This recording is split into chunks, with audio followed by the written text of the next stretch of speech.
கன்னியாகுமரி, நெல்லை, தென்காசி மாவட்டத்தில் மேற்கு தொடர்ச்சி மலையிலே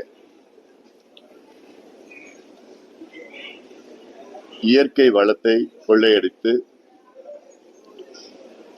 அதை கேரளாவுக்கு எடுத்து சென்று மிகப்பெரிய ஊழல் நடந்து கொண்டிருக்கிறது.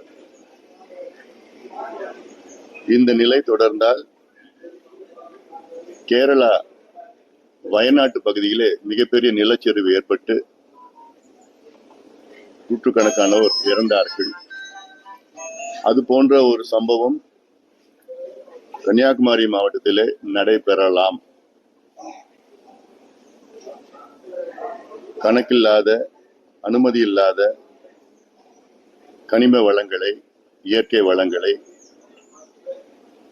சட்டத்திற்கு எதிராக சுரண்டி அழித்து தினம் தினம் ஆயிரக்கணக்கான லாரி மூலமாக